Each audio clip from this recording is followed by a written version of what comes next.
لے لے۔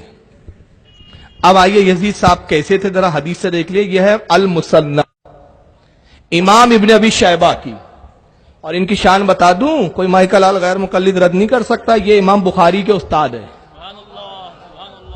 امام مسلم کے استاد ہے۔ اور یہ المصنف اس وقت لکھی جب امام بخاری نے بخاری کو لکھا بھی نہیں تھا۔ امام بخاری اس وقت پڑھتے تھے، امام مسلم پڑھتے تھے، اور امام مسلم نے امام ابن ابی شیبہ سے بہت کثرت کے ساتھ صحیح مسلم میں حدیثیں نقل کی۔ یہ المصنف کی جلد نمبر 19 صفحہ 554 حدیث نمبر 37027 حضرت امام ابن ابی شیبہ کہتے ہیں حدثنا حوزہ ابن خلیفہ، ہم سے حدیث بیان کی حوزہ ابن خلیفہ نے عن عوفین عن ابی خلادتا عن ابی العالیہ عن ابی ذر، وہ روایت کرتے ہیں کہ ان سے عوف نے روایت کیا، ان سے حضرت ابو خلدہ نے، اور انہوں نے حضرت عالیہ سے، ابو عالیہ سے، اور انہوں نے حضرت ابو ذر رضی اللہ تعالیٰ سے جو صحابی رسول ہے، جن کو ابو ذر غفاری بھی کہا گیا، جلیل و قدر صحابی، ابو ذر غفاری سے روایت کرتے ہیں۔ وہ کہتے ہیں قالا سمعت رسول اللہ صلی اللہ علیہ وسلم یقول اول من یبدل سنتی رجل من بنو امیہ، سرکار نے کہا کہ میری سنت کا سب سے پہلا بدلنے والا جو شخص ہوگا وہ بنو امیہ کا ایک شخص ہوگا، وہ بنو امیہ کا ایک فرد ہوگا جو میری سنت کو بدل دیں گا۔ اور اس نے کیا کہا کہ یزید جب سنت کو دیکھ لیتا ہے تو مضبوطی سے پکڑ لیتا ہے۔ لیکن ابھی یہاں ایک سوال پیدا ہوا کہ یہاں یزید کا ذکر نہیں آیا ہے۔ ہاں ٹھیک ہے، ان کے ابا کا نام نہیں آیا ابھی، مگر حدیث میں یہ ضرور آیا ہے کہ بنو امیہ کا ایک شخص ہوگا جو رسول اللہ کہہ رہے ہیں کہ جو میری سنت کو سب سے پہلے بدلیں گا۔ اور وہ جو ابن کثیر کی روایت لائی ناسبی والی روایت، لیکن یہ امام ابن ابی شیبہ کئی سو سال پہلے کے امام بخاری کے استاد اس روایت کے بارے میں کیا کہتے ہیں؟ وَحَاذَا إِسْنَادُ حَسَنٌ، اس حدیث کی سند حسن ہے، یہ حدیث ضعیف بھی نہیں ہے، موضوع بھی نہیں ہے۔ تو پہلی روایت امام ابن ابی شیبہ کی گزری، اور یہی روایت جو امام ابن ابی شیبہ نے بیان کی، اس کو امام ابن عدی نے القابل جلد 3 صفحہ 21000 حدیث نمبر 21024 پر لکھا۔ امام بہقی نے بھی حدیث لائی دلائل النبوت کے اندر جلد نمبر 6 حدیث نمبر 466۔ امام ابن حجر عسقلانی نے جو شارح بخاری ہے، جن کو غیر مقلد بھی مانتے ہیں، اسماء و رجال جرح و تعدیل کے بہت بڑے امام ہیں، مطالب العالیہ حدیث نمبر 4462 پہ لکھا۔ اور سنیے مزیدار بات، البدایہ والنہایہ میں ابن کثیر نے بھی لکھا، جلد نمبر 8 صفحہ 231 ہے ابن کثیر کا۔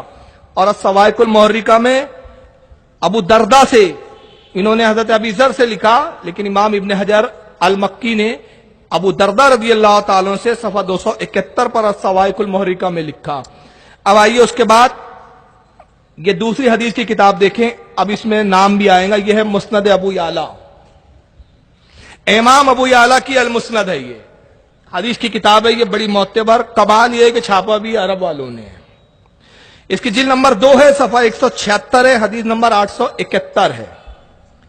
امام ابو یعلا کہتے حدثنا الحکم ابن موسیٰ، حدیث بیان کی حکم ابن موسیٰ نے، حدثنا الولید ابن مسلم ان الاوزی ان محقول، یہ انہوں نے سند بیان کی، انہوں نے ان سے حضرت محقول رضی اللہ تعالیٰ عنہ کہتے ان ابی عبیدہ رضی اللہ تعالیٰ عنہ قال، وہ کہتے میں نے حضرت ابو عبیدہ ابن جرہ، جن کو پورا نام ہے ابو عبیدہ ابن جرہ، جو عشرہ مبشرہ ہے، عشرہ مبشرہ صحابی، ان سے روایت کیا ابو عبیدہ ابن جرہ سے۔ وہ کہتے قال رسول اللہ صلی اللہ علیہ وسلم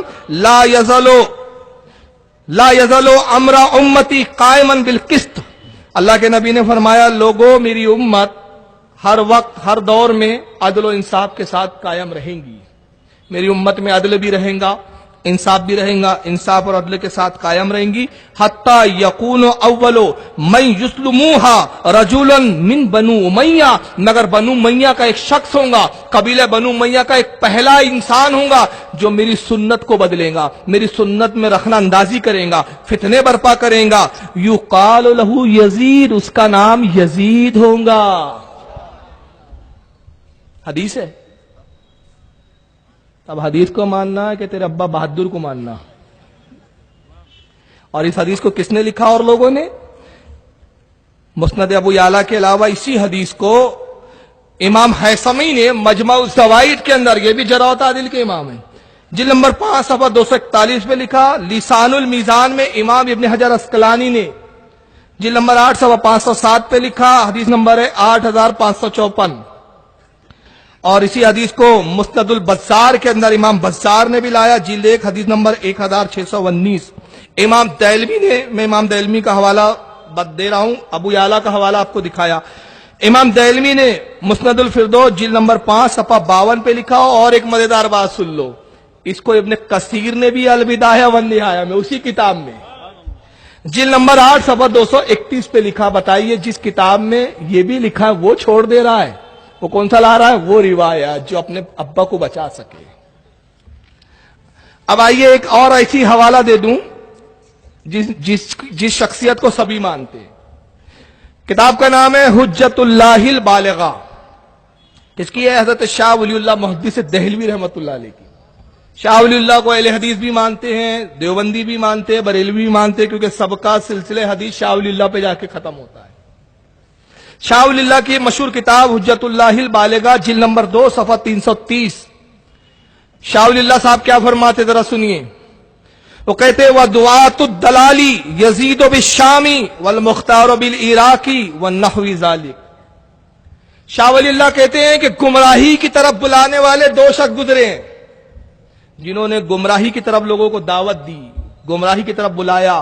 اس میں پہلا یزید ہے جو ملک شام میں ہوا، اور دوسرا مختار ثقفی ہے، وہی جس نے امام حسین کا بدلہ لیا، بعد میں نبوت کا دعویٰ کیا، اور فرماتے اور اس طرح کے اور بھی بہت سارے نمونے ہیں۔ تو شاہ ولی اللہ صاحب فرما رہے ہیں کہ جس نے گمراہیت کی طرف بلایا، گمراہی کی دعوت دی، وہ کون ہے؟ یزید۔ تو جو گمراہی کی دعوت دے وہ متقی پرہیزگار تو نہیں ہو سکتا، اور جو متقی پرہیزگار ہے وہ گمراہیت کی دعوت نہیں دے سکتا۔ تو بات سمجھ میں آ گئی کہ ان کو امام حسین سے محبت نہیں ہے، محبت کس سے ہے؟ یزید سے۔